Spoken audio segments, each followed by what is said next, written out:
नमस्कार, मैं सुनीता कथा मंथन में आप सबका स्वागत करती हूँ। सबसे पहले तो जिसका हिंदी एग्ज़ाम से कल आईएससी स्टूडेंट्स का सबको मेरी तरफ से ऑल द बेस्ट। आप अपना एग्ज़ाम्स अच्छे से दीजिए। और मैं आज के इस वीडियो में कोई चैप्टर नहीं, कुछ इम्पॉर्टेंट टिप्स आपने मांगी थी, तो सभी कमेंट्स का आंसर मैं इसी में एक साथ ही दे रही हूँ। जितने भी मुझे लगता है जो इम्पॉर्टेंट हैं वो क्वेश्चंस मैं आपके साथ इस वीडियो में डिस्कस कर देती हूँ, आप उसको सुन लीजिए। और कुछ शब्दार्थ भी मैं आपको बता दूंगी और कुछ मुहावरे भी बता दूंगी, ठीक है। तो चलिए सबसे पहले हम शुरू करते हैं गद्य संकलन से। सबसे पहला चैप्टर है आपका पुत्र प्रेम। और हाँ, आपने एक जन ने आपसे मेरे से पूछा था कि रिपीट होता है कि नहीं 2018 का। तो देखिए, ये तो कोई नहीं बता सकता कि रिपीट होगा कि नहीं। आप देख के सब जाइए, जो हमें इम्पोर्टेंट लगता है वो हम आपको बता दे रहे हैं। देखना तो आपको पूरा ही सारे चैप्टर्स पढ़ेंगे, ठीक है। तो चलिए शुरू करते हैं। पुत्र प्रेम। पुत्र प्रेम के लेखक हैं मुंशी प्रेमचंद्र। मुंशी प्रेमचंद्र जी के थोड़ा जीवन परिचय बता दूं। जीवन परिचय आप हमारे ब्लॉग से भी देख सकते हैं, और इनके जो क्वेश्चन आंसर है मैं आपको लिंक भी दे दूंगी और साथ डिस्क्रिप्शन बॉक्स में, और उनका प्रश्न उत्तर आप मेरे ब्लॉग से भी देख सकते हैं, ठीक है। तो मुंशी प्रेमचंद्र जी का तो उपन्यास के सम्राट कहलाते हैं हिंदी में। इनकी प्रमुख रचनाएं हैं उपन्यास है निर्मला, गबन, गोदान, रंगभूमि और करम भूमि। मानसरोवर के 8 भागों में इनकी सारी कहानियां प्रकाशित हैं। पुत्र प्रेम का पहला प्रश्न है, व्यक्ति लोभ में किस प्रकार हृदयहीन हो जाता है? इसे स्पष्ट कीजिए। तो उत्तर है, स्वार्थ और लोभ कभी कभी नैतिक मूल्यों पर इतने हावी हो जाते हैं कि इनके वश में आकर मनुष्य हृदयहीन और निष्ठुर बन जाता है। प्रस्तुत कहानी में भी चैतन्य दास का स्वार्थ और उनके नैतिक मूल्यों पर इस प्रकार हावी हो जाता है कि वे कब हृदयहीन और निष्ठुर बन जाते हैं उन्हें भी नहीं पता चलता।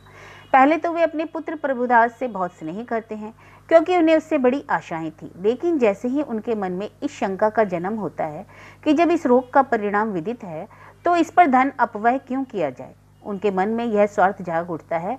वे धन और अनिश्चित परिणाम में से धन का ही चुनाव करते हैं। चैतन्य दास का कथन है कि एक संदिग्ध फल के लिए 3000 रुपये का खर्च उठाना बुद्धिमत्ता नहीं है, किंतु जब वे मणिकर्णिका घाट पर बैठे अपने बेटे की जलती हुई चिता को देखते हैं तो उनके मन में पुत्र प्रेम जाग जाता है कि उन्होंने प्रभुदास को इटली अगर भेज दिया होता तो शायद वे स्वस्थ हो जाता। यह सोचकर उनका मन ग्लानि से भर जाता है। इस कहानी में युवक एक आदर्श को प्रस्तुत करता है। इस युवक के माध्यम से लेखक ने आदर्श यथार्थवाद का संदेश दिया है। इस प्रकार पुत्र प्रेम कहानी लोभ, व्यक्ति की हृदयहीनता, निष्ठुरता और यथार्थवाद का सम्मिश्रण है। दूसरा प्रश्न है, इस कहानी में मां की भूमिका किस प्रकार है? तपेश्वरी ने अपने पुत्र के इलाज में क्या प्रयास किया? प्रस्तुत कहानी में पुत्र प्रेम जब चैतन्य दास तथा प्रभुदास का छोटा भाई शिवदास दोनों ही संदिग्ध परिणाम को मुख्य आधार बनाकर यह निर्णय लेते हैं कि प्रभुदास को इटली भेजना निरर्थक है, तब प्रभुदास की मां तपेश्वरी देवी अकेली उन दोनों का विरोध करती है। वह दोनों को धिक्कारती है, जिसके फलस्वरूप शिवदास लज्जित हो अपनी मां के समर्थन में आ जाता है। किंतु अपने पति को समझाने के लिए तपेश्वरी देवी तर्कों का साथ लेती हुई कहती हैं कि यह धन नश्वर है और मनुष्य इससे कहीं अधिक महत्वपूर्ण है। धन तो फिर से कमाया जा सकता है। किंतु जीवन में इस कथन के समर्थन में तपेश्वरी देवी अनेक लोकोक्तियां भी कहती हैं, किंतु अपने प्रयास को विफल होते देखकर वह अपने अंतिम शस्त्र, जो औरतों का सहारा होता है, जल बिंदुओं का सहारा लेते हैं, जिससे चैतन्य दास भी बच नहीं पाते और कहते हैं कि रुपयों का प्रबंध होते ही वे प्रभुदास को इटली भेज देंगे। जिसके प्रत्युत्तर में तपेश्वरी देवी कहती हैं, बैंक में रुपये हैं, जमीन है जिस पर प्रभुदास का भी हक है। किंतु यहाँ भी चैतन्य दास कहते हैं कि भावुकता के फेर में पड़कर वे धन का नाश नहीं करेंगे। इस प्रकार अपने मां होने का फर्ज निभाते हुए तपेश्वरी देवी अंत तक प्रभुदास का ही साथ देती हैं।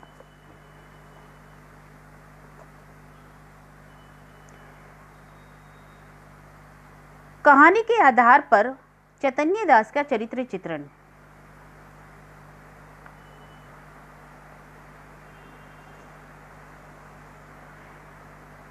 इस कहानी के प्रमुख पात्र बाबू चैतन्य दास हैं, जिनके चरित्र के माध्यम से मुंशी जी ने यह कहा है कि शिक्षित, समृद्ध और बुद्धिमान व्यक्ति किस प्रकार हानि लाभ का प्रभाव में पड़ जाता है और अपने प्रिय व्यक्ति को खो देता है। पुत्र प्रेम कहानी का सर्वाधिक प्रभावित करने वाला पात्र है बाबू चैतन्य दास। मुंशी प्रेमचंद जी के इस चरित्र में अनेक विशेषताएं हैं जिन्हें हम बताते हैं। सबसे पहला पॉइंट है, अच्छा मैं जितने भी चरित्र चित्रण आपको बताऊंगी, मैंने जिस हिसाब से बताया है कि आप पॉइंट वाइज ही उसको दीजिएगा, एक पॉइंट लिख करके फिर उसको एक्सप्लेन कीजिएगा, ठीक है। और जो लाइन आपको इम्पॉर्टेंट लगती है उसको प्लीज़ पेंसिल से अंडरलाइन कर दीजिएगा एग्जाम्स में।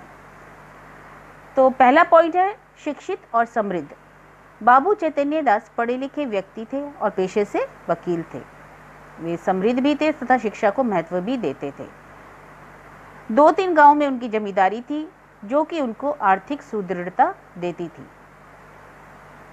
इस प्रकार यह कहा जा सकता है कि अगर वे चाहते तो अपने पुत्र के प्रति धन खर्च कर सकते थे। दूसरा पॉइंट है अर्थ प्रेमी। मुंशी जी के चरित्र का यह सबसे महत्वपूर्ण विशेषता थी कि उनका चरित्र धन को यानी अर्थ को सर्वाधिक महत्व देता है। बाबू चैतन्य दास की समृद्धता उनके अर्थशास्त्र के ज्ञान का परिणाम थी। वे व्यर्थ को विषय के समान समझते थे। उनके जीवन में अर्थ के महत्व को व्यंजित करने के लिए मुंशी जी लिखते हैं, अर्थशास्त्र के सिद्धांत उनके जीवन के स्तंभ हो गए थे। तीसरा पॉइंट है वो एक महत्वाकांक्षी पिता थे। बाबू चैतन्य दास एक महत्वाकांक्षी पिता थे, इसलिए वे अपने पुत्रों को अधिक पढ़ाना चाहते थे। वे प्रभुदास को इंग्लैंड भेजकर बैरिस्टर बनाना चाहते थे। इस पर उनको धन खर्चने में कोई आपत्ति नहीं थी। अतः उन्होंने अपने बेटे शिवदास के लिए धन खर्च किया, उसको इंग्लैंड भेजा। उनके मन में सदिच्छाओं से परिमित लाभ होने की आशा थी, इसलिए उन्होंने अपने छोटे पुत्र पर धन खर्च किया। वे एक भौतिकवादी, चौथा पॉइंट, वे एक भौतिकवादी और हृदयहीन पिता थे। बाबू चैतन्य दास के चरित्र में हृदयहीनता और बौद्धिकता विद्यमान थी। तपेश्वरी के बार बार समझाने पर भी प्रभुदास को इटली न भेजने का निर्णय बाबू चैतन्य दास की हृदयहीनता का द्योतक है। वे अनिश्चित आशा के लिए जिसका वे नहीं जानते थे कि प्रभुदास ठीक होगा कि नहीं, और अगर ठीक भी हो जाएगा तो वह उतना काम नहीं कर पाएगा, इसके लिए वह धन का अपव्यय नहीं करना चाहते थे। उनके द्वारा कहा गया यह कथन कि मैं भावुकता के फेर में पड़कर धन का हवास नहीं करूंगा। तो यह थे कुछ इंपॉर्टेंट पॉइंट्स उनके चरित्र के। तो ये चरित्र चित्रण है। और एक क्वेश्चन है,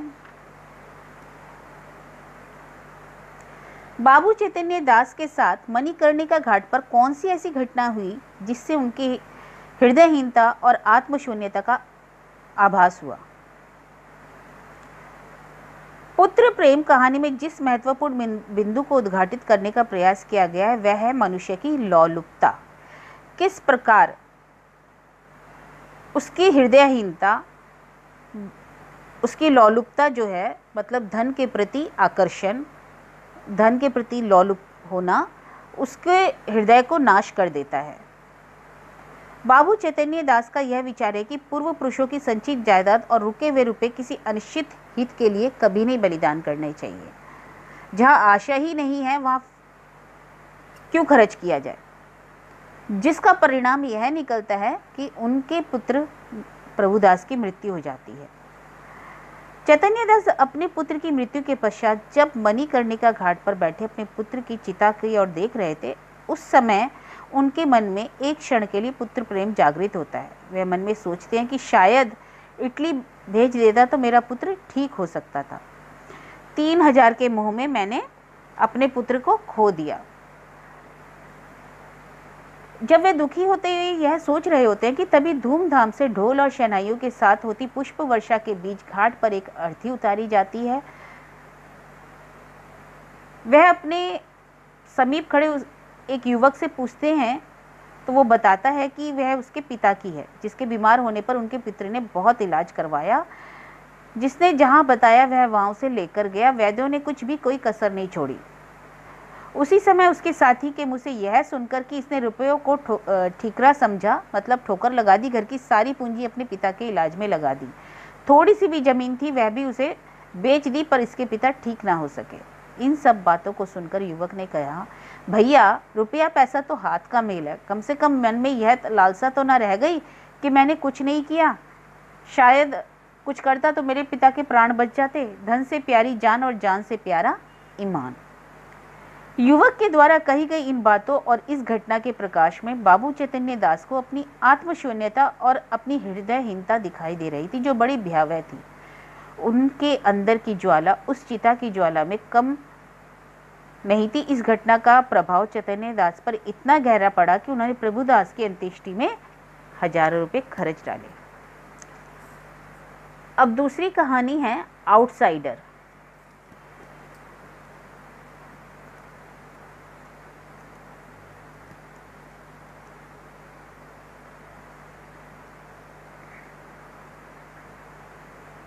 आउटसाइडर की लेखिका है मालती जोशी। मालती जोशी जी की प्रमुख रचनाएं हैं परख, अपने आंगन की छाव, दर्द का रिश्ता, आनंदी इसकी प्रमुख कहानी संग्रह है। प्रस्तुत कहानी में आउटसाइडर किसको कहा गया और क्यों? उत्तर, आउटसाइडर तात्पर्य है घर से बाहर का आदमी, और यहाँ पर आउटसाइडर नीलम को कहा गया है, जो कि सभी भाई बहनों में सबसे बड़ी तथा अपने पिताजी के मरणोपरांत 25 सालों से पूरे घर को संचालित कर रही है। वह एक स्कूल की अध्यापिका है तथा अपने वेतन से ही पूरे घर का खर्च चलाती है। आज जब वह अपने सबसे छोटे भाई की शादी कर अपने आप को जिम्मेदारियों से मुक्त समझ रही है, तभी सब घर वाले उसके विवाह करने पर जोर डालते हैं, किंतु वह यह कहकर प्रस्ताव अस्वीकार करती है कि यह उम्र अब विवाह के बारे में सोचने की नहीं है, अब चिंता मुक्त होकर निश्चिंतता से रहना चाहती है। किंतु असलियत में उसके सभी भाई बहन जितने भी विवाह संबंध लाते हैं वे या तो विदुर हैं या फिर जवान। बच्चों के पिता कोई भी नीलम से उसकी पसंद नापसंद के बारे में नहीं जानना चाहता। घर वाले केवल जैसे तैसे उसकी शादी करके अपने आप को उसके बोझ से मुक्त करना चाहते हैं, इसलिए नीलम के बार इनकार करते ही किसी ने उसके विवाह के बारे में नहीं पूछा। यहाँ तक कि जब प्रमोशन के साथ बस्तर जैसे दूर जिले में ट्रांसफ़र ऑर्डर आया तो किसी ने भी उसे रोकने की कोशिश नहीं की, बल्कि बड़ी ही खुशी से उसके प्रमोशन तथा ट्रांसफ़र का स्वागत किया। इन सब बातों से नीलम को लगा जैसे वह घर की कोई फालतू चीज़ है, यानी कि आउटसाइडर है, जिसके रहने ना रहने से कोई फर्क नहीं पड़ता। दूसरा प्रश्न है, नीलम को अपनी माँ से के बारे में क्या शिकायत रही? क्या माँ उसके बारे में सोचना नहीं चाहिए था माँ को? उत्तर, नीलम को अपने भाई बहनों से अपार प्रेम था। वह अपने भाई बहनों से कोई शिकायत नहीं करती, बल्कि उसे अपनी माँ से शिकायत थी, क्योंकि उन्होंने कभी भी नीलम तथा उसकी शादी के बारे में नहीं सोचा। पिता की असमय मृत्यु के बाद पूरे घर का उत्तरदायित्व नीलम के कंधों पर आ गया, जिसे उसने पूरा भी किया, किंतु उसकी अपनी माँ ने जिम्मेदारी नीलम के कंधों पर डालकर बाकी बच्चों की परवरिश करती रही। यहाँ तक कि बड़े बेटे की नौकरी लग जाने के बाद उन्हें उसकी बहू लाने की जल्दी लग गई, पर इस बीच नीलम की भी शादी की उम्र निकल रही है, इस बात का उन्हें ख्याल नहीं रहा। इसलिए नीलम को शिकायत थी, पर केवल अपनी माँ से।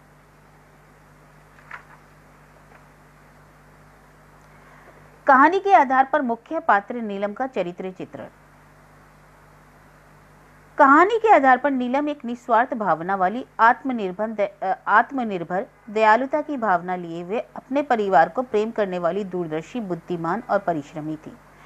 निस्वार्थ भावना वाली। पॉइंट 1, नीलम निस्वार्थ भाव से अपने परिवार का पालन पोषण करती है और उसे पूरा करते करते वह अपनी जिंदगी के सुनहरे पल को खत्म कर देती है, जिसके बारे में उसे कोई और नहीं सोचता।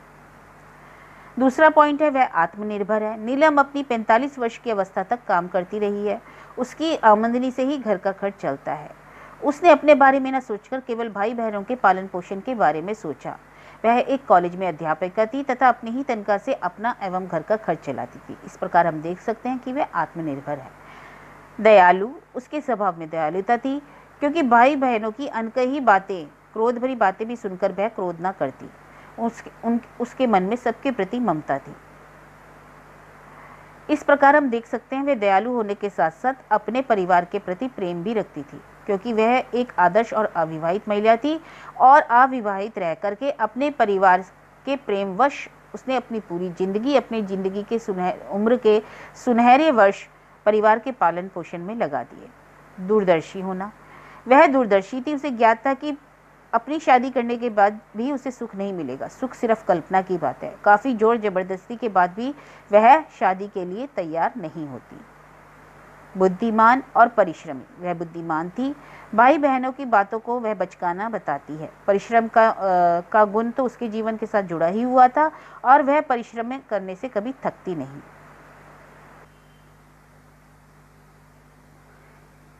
इस कहानी के माध्यम से लेखिका मालती जोशी क्या संदेश देना चाहती हैं? प्रस्तुत कहानी के द्वारा मालती जोशी आधुनिक समाज के स्वार्थी और खोखले रिश्तों पर प्रहार करती हैं। वे कहती हैं, समाज के नजरिए से बदलाव लाना, रिश्तेदारों में बदलाव लाना जरूरी है। मनुष्य कितना भी आधुनिक होने का ढिंढोरा पीटे, किंतु वास्तविकता यह है कि इस पुरुष प्रधान समाज में नारी का स्थान आज भी दोयम दर्जे का है। सक्षम होने के बावजूद भी आज की नारी अपना अस्तित्व बचाने के लिए अनवरत प्रयास में लगी रहती है। इसके लिए उसे घर से लेकर बाहर तक संघर्षों से जूझना पड़ता है। इस कहानी आउटसाइडर में भी नारी शक्ति को सतर्क करना चाहती हैं। पारिवारिक जिम्मेदारियां संभालना गलत नहीं है, किंतु इन जिम्मेदारियों के चक्रवाती तूफान में फंसकर अपनी जिंदगी और अपनी खुशियों को पूर्ण रूप से कुर्बान दे देना गलत है। यह नारी के मौलिक अधिकारों का हनन है। अपने परिवार के प्रति समर्पण आवश्यक है, परंतु उसकी भी कोई सीमा निश्चित होनी चाहिए। इस कहानी की नायिका नीलम ऐसे ही समर्पण का शिकार है। उसके परिवारजन उसके त्याग और प्रेम को समर्पण ना समझकर बोझ का बंधन समझने लगते हैं, जो कि सर्वथा अनुचित है। यदि नीलम भी सबकी तरह स्वार्थी निकलती तो उस कठिन वक्त में अपने भविष्य की आहुति देकर अगर परिवार की बागडोर ना संभालती तो सबका जीवन कैसा होता। गरीबी और लाचारी की सुनीता कथा मन। तीसरा चैप्टर है दासी। दासी के लेखक है श्री जयशंकर प्रसाद। श्री जयशंकर प्रसाद हिंदी के छायावादी युग के प्रमुख स्तंभों में से एक हैं। बहुत ही कम उम्र में इनकी रुचि कला और साहित्य से पहचान हो गई थी। इनके प्रमुख काव्य है कामायनी, आंसू, प्रेमपंथ। प्रमुख नाटक हैं स्कंदगुप्त, चंद्रगुप्त आदि। प्रश्न है, दासी कहानी की कौन सी घटना आपको सर्वाधिक प्रभावित करती है?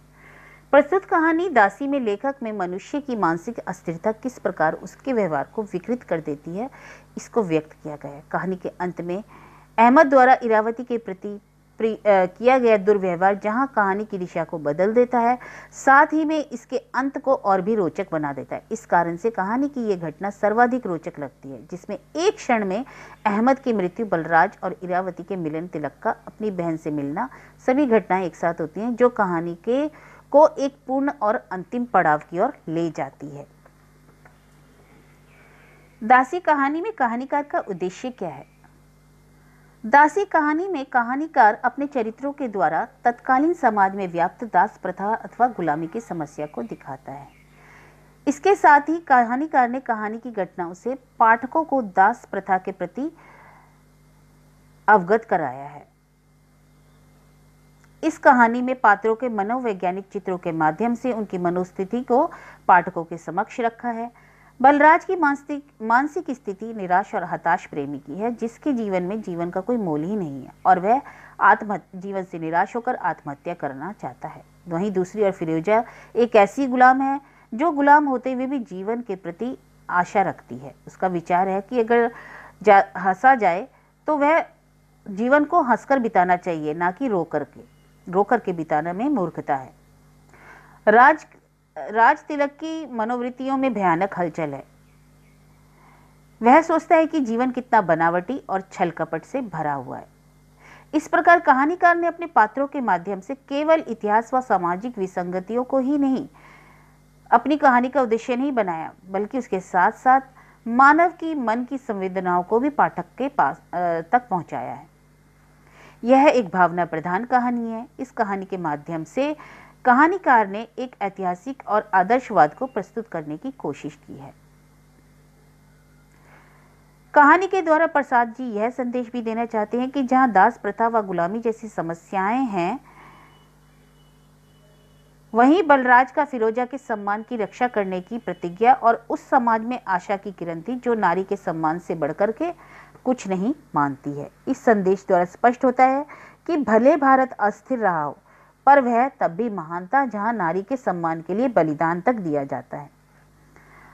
अंत में यह कहा जा सकता है कि दासी कहानी में प्रसाद जी का उद्देश्य बड़ा ही व्यापक है, जो सामाजिक विसंगतियों, ऐतिहासिक आदर्शों, मानव जीवन के संघर्ष की प्रतिभूति कराकर समाज को एक नया संदेश देता है।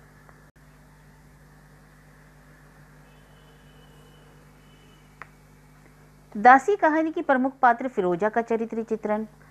दासी एक ऐतिहासिक कहानी है जिसमें लेखक ने समाज में फैली दास प्रथा को व्यक्त किया है। इस कहानी की मुख्य पात्र फिरोजा है, जिसकी चारित्रिक विशेषताएं हैं। फिरोजा एक संवेदनशील तथा दूसरों की भावनाओं को न केवल समझने वाली वरन उनका आदर करने वाली स्त्री है, क्योंकि वह बलराज की वेदना को समझ के केवल उसे आत्महत्या करने से रोकती है, वरन अपने पैसे भी उसे देकर हिंदुस्तान वापस भेजना चाहती है। वह एक चंचल बाला है, गंभीर से गंभीर परिस्थितियों का सामना हंसते हंसते करती है। उसके विषय में कहानीकार लिखते हैं, अल्लड़पन, चंचलता और हंसी से बनी हुई तर्क बाला सब हृदयों के समीप थी। वह एक आशावादी है।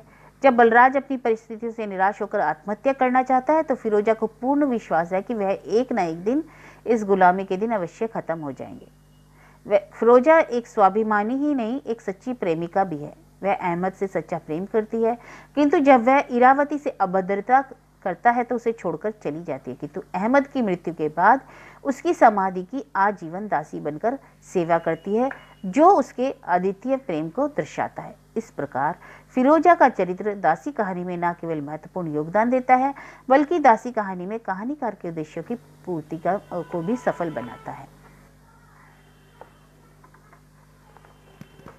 पात्रों के संयोजन की दृष्टि से दासी कहानी की समीक्षा कीजिए। दासी कहानी के प्रमुख पात्र हैं फिरोजा और बलराज, तथा अन्य पात्र अपनी भूमिकाओं द्वारा प्रमुख पात्र के चरित्र निर्माण में सहायक होते हैं। अपने पात्रों के माध्यम से प्रसाद जी ने भारत की ऐतिहासिकता तथा तत्कालीन विसंगतियों को प्रदर्शित किया है। यदि कथानक कहानी का मेरुदंड होता है तो पात्र कहानी के प्राण होते हैं, जो कथानक के निर्जीव शब्दों में प्राण फूंक देते हैं। कहानी के पात्रों की रचना सौदेश्य है, क्योंकि पात्र ही कहानीकार के उद्देश्य की पूर्ति में योगदान देते हैं। फिरोजा के चरित्र में स्वाभिमानी नारी दिखाई देती है, जो अपने स्वाभिमान की रक्षा के लिए प्रेम को ठुकरा देती है, जिसके लिए वह हिंदुस्तान आई है। वही कहानी के अंत में अहमद की एक अभद्रता के कारण उसे छोड़ के चली जाती है, किंतु अहमद की मृत्यु के बाद उसकी समाधि की सेवा कर अपने पुष्ट प्रेम का उदाहरण प्रस्तुत करती है। बलराज, जो कहानी के प्रारंभ में आत्महत्या करना चाहता है, फिरोजा के समझाने पर मान जाता है और वह फिरोजा को अपनी बहन बताता है और फिरोजा और इरावती की रक्षा के लिए अहमद से युद्ध करता है। बलराज का चरित्र एक भावुक और सशक्त पात्र है। प्रस्तुत कहानी के सभी पात्रों में विश्वसनीयता परिलक्षित होती है। इस प्रकार पात्रों के संयोजन की दृष्टि से भी दासी कहानी एक सफल कहानी है। चौथी कहानी है भक्तिन। भक्तिन की लेखिका है महादेवी वर्मा। कहानी के आधार पर कहानी का उद्देश्य स्पष्ट कीजिए। भारत के साहित्य आकाश में महादेवी वर्मा का नाम ध्रुव तारे के समान चमकता है।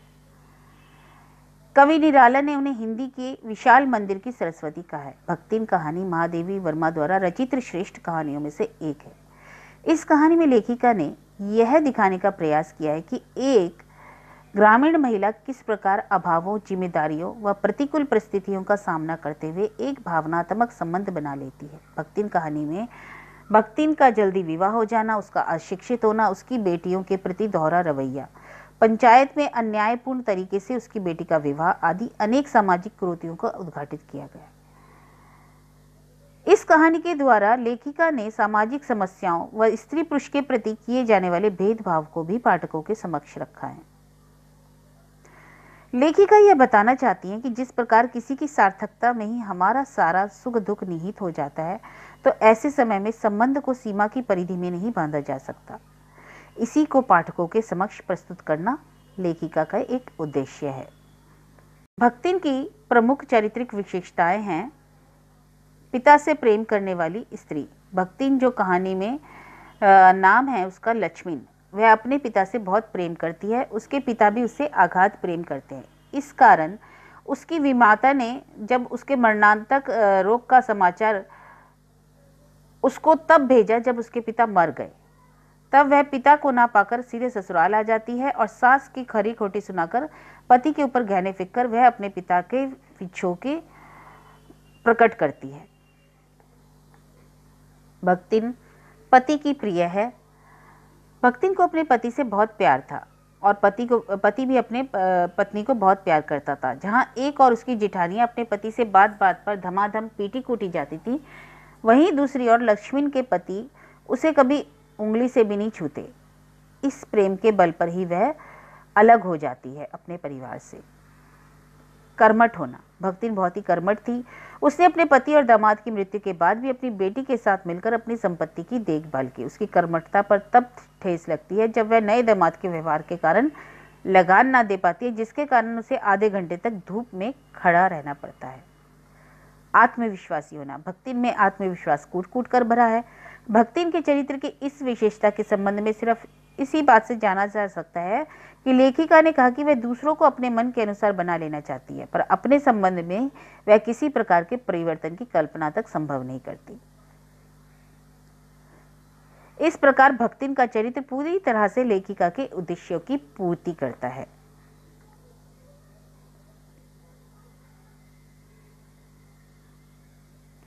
शीर्षक के आधार पर भक्तिन कहानी के शीर्षक का औचित्य स्पष्ट कीजिए। प्रस्तुत कहानी का शीर्षक है भक्तिन। यदि शीर्षक के गुणों को आधार बनाकर भक्तिन की कहानी के शीर्षक को देखा जाए तो पता चलेगा कि कहानी का शीर्षक तो बहुत ही छोटा और संक्षिप्त है, किंतु एक जिज्ञासा है उसमें।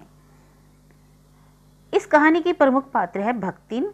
कहानी की सारी घटनाएं उसके जीवन से संबंधित हैं और उसके चरित्र पर आधारित हैं, यानी कि कथानक का मेरुदंड है भक्तिन का चरित्र।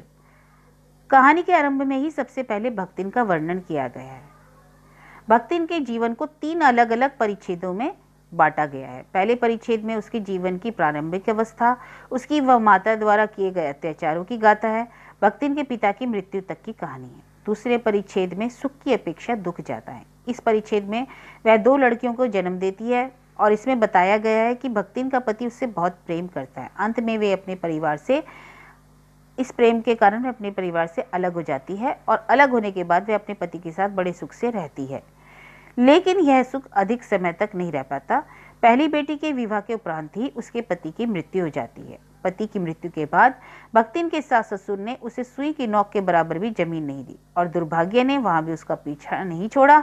उसकी बड़ी बेटी विधवा हो जाती है और उस विधवा बेटी का विवाह धोखे से एक अकर्मण्य रिश्तेदार से करा दिया जाता है, जिसके कारण उसका परिवार एक बार फिर द्वेष की अग्नि में झुलस जाता है। वह अधिक कमाई के विचार से शहर आ जाती है और इस प्रकार वह लेखिका के संपर्क में आ जाती है। यहाँ उसके जीवन का एक नया अध्याय शुरू होता है। इस प्रकार कहानी पूरी तरह से भक्तिन के चरित्र को आधार बनाकर लिखी गई है। अतः इस कहानी का शीर्षक सार्थक व सटीक है।